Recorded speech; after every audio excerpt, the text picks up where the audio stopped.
शाह महमूद कुरैशी साहब का एक बयान जिसने एक जलजला बर्पा कर दिया। उन्होंने एक इंटरव्यू में कह दिया कि आर्टिकल 370 जो है वो भारत का इंटरनल मामला है, जो कश्मीर। लेकिन शाह महमूद कुरैशी साहब कह रहे हैं कि कश्मीर के अंदर होने वाला एक गैर आईनी कदम भारत का अंदरूनी मसला है। अब इन्होंने कहा कि 370 उनका अंदरूनी मामला है। और शाह महमूद कुरैशी साहब का एक स्टेटमेंट है, ये शाह महमूद कुरैशी का वो बयान भी था जिस वो कश्मीर के मामले पर उन्होंने तो जिया कि तो अगर आप हर वक्त पैसे ही मांगने जाएंगे तो अपने पहले घर को सीधा करें ना।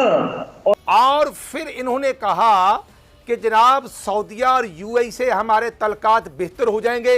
ये दौड़ते दौड़ते गए। तो अब सऊदीया जो भी अहकाम देगा वो हमें in the passage of time मानने पड़ेंगे। ठीक है। अब वो मुझे नहीं पता, अमेरिकन बेसिस है, वो तालिबान के खिलाफ स्टैंड है, वो ये जो अभी आपने कहा शाह महमूद की 370 की स्टेटमेंट है, ये भी उसी के नतीजा ना हो। बिल्कुल, बहुत कुछ हो सकता है। ओके।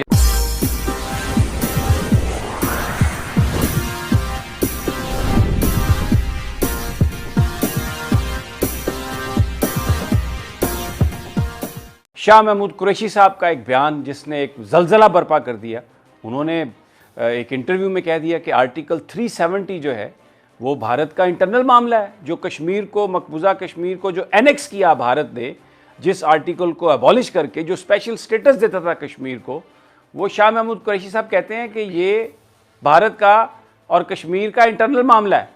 शाह महमूद कुरैशी साहब का एक स्टेटमेंट है, ये कश्मीर जिसके बारे में प्राइम मिनिस्टर ऑफ पाकिस्तान कहते हैं मैं कश्मीरियों का सफ़ीर हूँ और मैं उनका मुकदमा उठाऊंगा।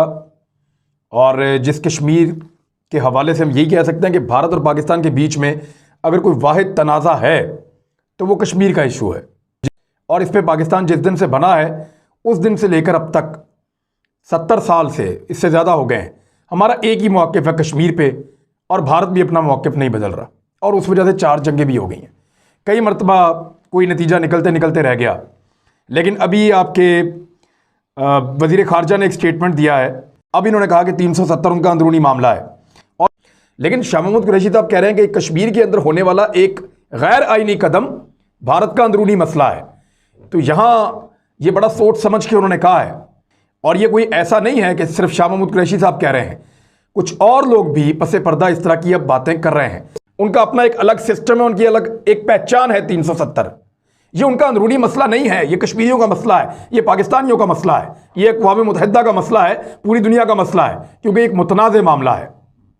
अब 35A जो है वो इसलिए ख़तरनाक है कि बाहर से लोग आएंगे, प्रॉपर्टीज़ खरीदेंगे, कारोबार करेंगे, बाहर के लोगों को कश्मीर में नौकरियां मिलेंगी और कश्मीरियों के कोटे के ऊपर वो आके यहाँ पे नौकरियां करेंगे। तो इस तरह लोगों की तादाद बदलेगी। मुसलमान जो अक्सरियत में है वो अक़लियत में हो जाएंगे। उसके बाद आप करवा लें वोटिंग, जो अक्सरियत का फैसला होगा वही फैसला होगा। जब भारत वहाँ पे अक्सरियत हिंदुओं की कर देगा और अपने मनपसंद लोगों की कर देगा तो वो वोटिंग में जीतने के बाद कश्मीर को अपना हिस्सा बना लेगा। इसलिए 35A भी ख़तरनाक है, 370 भी ख़तरनाक है। शाह महमूद कुरैशी साहब ने यह कहना शुरू किया है कि 370 अहम मामला नहीं है, लेकिन दर्जनों मरतबा शाह महमूद कुरैशी ने, पाकिस्तान की अफवाज ने, पाकिस्तान के वज़ीर आज़म ने, पाकिस्तान की असम्बली की करारदाद ने, अक़वाम मुत्तहिदा में खड़े होकर पाकिस्तान का मौक़िफ़ और अक़वाम मुत्तहिदा को जो ख़त लिखा पाकिस्तान ने, उसमें भी हर जगह पे हम 370 को अहमियत देते रहे हैं। तो मेरा नहीं ख्याल कि हमें अब इससे भागना चाहिए। ये मौका है खड़े होने का, हिम्मत दिखाने का, कश्मीरियों का साथ देने का। और हम बैक फुट पे जा रहे हैं, लगातार जा रहे हैं।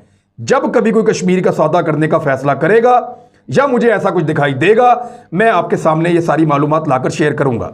तो शाह महमूद कुरैशी साहब को अपने इस बयान पे वजाहत देनी चाहिए और पता चलना चाहिए कि 370 पे क्या वो अकेले ये सोच रहे हैं या उनको ये सोचने पर मजबूर किया जा रहा है, या हुकूमत और एस्टेब्लिशमेंट ने 370 के मामले पर यू टर्न ले लिया है। जो ताल्लुकात में कुछ सर्दमहरी आई, जो ताल्लुकात कुछ ख़राब थे, शाह महमूद कुरैशी का वो बयान भी था जिस वो कश्मीर के मामले पर उन्होंने तो जिया कि OIC को इस मामले पर जो अपना रोल प्ले करना चाहिए, कश्मीर के मामले पर नोटिस लेना चाहिए, क्योंकि ज़ाहिर है हम भी तवक्को करते हैं कि सऊदी अरब कश्मीर के मामले पर हमारा साथ दे। लेकिन दूसरी तरफ ये भी एक सोच है कि सऊदी अरब भारत को भी नाराज़ नहीं करना चाहता, जो एक इसका बड़ा ट्रेड पार्टनर भी है, जो एक बड़ी तादाद में ऑयल भी जो है वो इम्पोर्ट करता है। ये भी सारी वजूहात थी। तो अगर आप हर वक्त पैसे ही मांगने जाएंगे तो अपने पहले घर को सीधा करें ना। और मुंह बंद रखें। तो मैं आपको ये अपने तजुर्बे पे एडवाइस दे रहा हूं, छोड़ें कि आपने न्यूट्रल होना है या नहीं होना। आपको किसने कहा है कि आप बढ़ बढ़ के बातें करें जैसे आप कोई नंबरदार हैं इस इलाके के? आप नंबरदार नहीं हैं जब तक अपने हालात, हाँ पोटेंशियल बहुत है। तो इसका मतलब है कि वी हैव एग्रीड, बेसिकली हम दो चीज़ों पे एग्री हो गए। आपको इन नटशेल बता देता हूँ कि सऊदीया माई बाप है, ठीक है, और सऊदीया जो है इस्लामिक वर्ल्ड का खलीफा है, ठीक हो गया, और हम उसके राया में से हैं। सही है, ठीक है ना। ये अब जब हमने दो बातें अनकंडीशनली एग्री कर ली, तो अब सऊदीया जो भी अहकामात देगा वो हमें in the passage of time मानने पड़ेंगे। मान्य, ठीक है, अब वो मुझे नहीं पता अमेरिकन बेसिस है, वो तालिबान के खिलाफ स्टैंड है, वो ये जो अभी आपने कहा शाह महमूद की 370 की जी। स्टेटमेंट है, ये भी उसी के नतीजा ना हो, बिल्कुल, बहुत कुछ हो सकता है। ओके, ये तो अब आहिस्ता आहिस्ता पता चलेगा, एज वो क्या कहते हैं अंग्रेजी में, नीड टू नो बेसिस पे, जी ठीक है, कि जब चीज सामने आएगी तो फिर हम लोग उसको टेक आउट करेंगे, तो फिर हमें पता चलेगा ये तब डिसाइड हुआ था, अच्छा ठीक ये है, तब डिसाइड हुआ था। ये कि सऊदीया से गो के ताल्लुकात हमारे मिसाली नहीं रहे थे, ताहम अब जो दौरा वजीर आजम ने किया है और आर्मी चीफ भी उनके साथ थे, उनसे पहले बल्कि वहां पर मौजूद थे, तो अब तो मामलात सही करने में कामयाब हो गई है। बिस्मिल्लाहिर्रहमानिर्रहीम। कामरान साहब, मैं आपका, आपके टीवी चैनल का शुक्रिया अदा करता हूं, और आपका चैनल गवाह है कि जब इन नलायकों को, आरटीएस को अब्दी नींद सुलाने के बाद गवर्नमेंट पर मसल्लत किया गया, और फिर इन्होंने कहा कि जनाब सऊदीया और यूएई से हमारे तल्कात बेहतर हो जाएंगे, ये दौड़ते दौड़ते गए ये फ्राडी टोला और वापस आए। उस वक्त भी मैं अप्रिशिएट करता हूं जनरल बाजवा साहब को कि उस वक्त भी 1.5 साल पहले भी वो ही गए थे, 2 साल पहले तल्कात बेहतर हुए, और आज भी मैं समझता हूं जो आपने कहा कि अगर बाजवा साहब ना जाते तो इनको तो वो इंटर भी ना होने देते, इसलिए वो कहते हैं कि ये फ्रॉडिये हैं। ये फ्रॉड इस तरह कर गए कि ये जो 2-3 अरब डॉलर लिए थे उन्होंने वापस ले लिए, और इन नलायकों को झिड़कें पड़ी, चाइना से लेकर वापस किए, और फिर खुद देखें कि जो वहाँ पर फ्रॉड किया जा रहा है, जो वहाँ की मैं समझता हूँ सफारत खाने में फ्रॉड होते रहे, जो खुद न्याजी ने इकरार जुर्म किया, और अब आप ये देखें कि जब वहाँ के वली अहद साहब आए तो जनाब न्याजी साहब ने ड्राइविंग भी की, और अब देखें कि जब वली अहद साहब पहले पाकिस्तान आए उसके बाद वो इंडिया गए, और फिर ट्रंप का दौरा जो अमेरिका का किया, तो न्याजी साहब ने कहा कि एक 1992 का वर्ल्ड कप और एक और खुशखबरी मैं देता हूं पाकिस्तानियों को। तो फिर मेरा कश्मीर खुश गया, मेरे कश्मीर को आज 644 दिन हो गए हैं। कहां पे है इमरान न्याजी हुकूमत, कहां पे है ट्रंप जो सालसी किरदार अदा करना जा रहा था। आज भी जो वजीर खारजा सऊदीया का बयान है कि हम इंडिया और पाकिस्तान के दरमियान में सुलह करवाएंगे, तो मैं उनसे यह अर्ज करना चाहता हूं कि हमारे कश्मीर की सौदेबाजी होगी।